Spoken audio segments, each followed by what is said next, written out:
പ്രിയ പ്രേക്ഷകർക്ക് സീരിയൽ ന്യൂസിലേക്ക് സ്വാഗതം. കൂടുതൽ സീരിയൽ ന്യൂസുകൾ അതിവേഗം ലഭിക്കുന്നതിന് ഈ ചാനൽ സബ്സ്ക്രൈബ് ചെയ്യുക.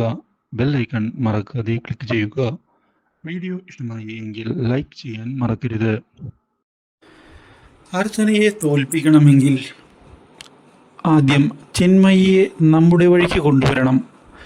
ഈ കാര്യം അറിയിച്ചിരിക്കുകയാണ് ഇപ്പോൾ ചന്ദ്രമതി.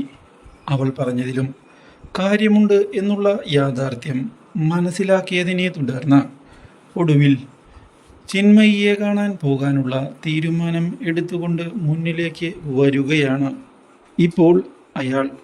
ഇതേ തുടർന്ന് വീട്ടിൽ അർച്ചന എല്ലാവരുടെയും കൂടെ കണ്ണുകെട്ടി കളിക്കുമ്പോഴാണ് അയാൾ കടന്നു വരുന്നത്.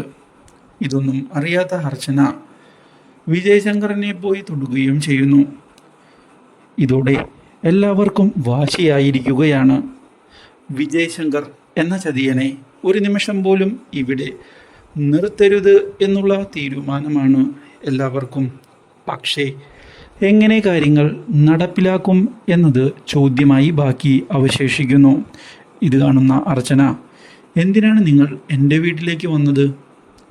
ഈ ചോദ്യം കേട്ടതിനെ തുടർന്ന്, എനിക്ക് എൻ്റെ മകളെ കാണണം, ചിന്മയിയെ. നീയല്ലേ പറഞ്ഞത് അവളെ കാണുന്നതിൽ ഒരു പ്രശ്നവുമില്ല, എനിക്ക് ഇവിടേക്ക് കടന്നു വരാമെന്ന്. ഇതോടെ സഹോദരന്മാർ, ഇറങ്ങടോ, ഈ വീട്ടിൽ നിൽക്കാനുള്ള യോഗ്യത പോലും തനിക്കില്ല, നീ വരട്ടല്ലേ? ഞങ്ങൾ വരട്ടോ, താൻ ആരാ ഇതൊക്കെ ചോദിക്കാൻ? ഇത് കാണുന്ന അർച്ചന, വെയിറ്റ് ചെയ്, പ്രശ്നമുണ്ടാകണ്ട, മകളെ കാണാനല്ലേ വന്നത്, അത് അയാൾക്ക് ചെയ്യാം, ഞങ്ങളത് എതിർക്കാൻ വരുന്നില്ല.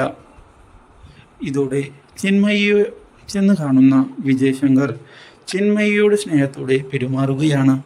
അച്ഛൻ്റെ കൂടെ പുറത്തേക്കൊക്കെ വന്നുകൂടെ? അച്ഛൻ മോളെ ഒരുപാട് മിസ് ചെയ്യുന്നുണ്ട്. ഇതൊക്കെ കണ്ട് ഞെട്ടിപ്പോവുകയാണ് അർച്ചന.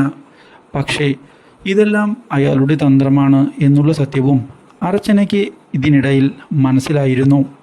Do like, share and subscribe.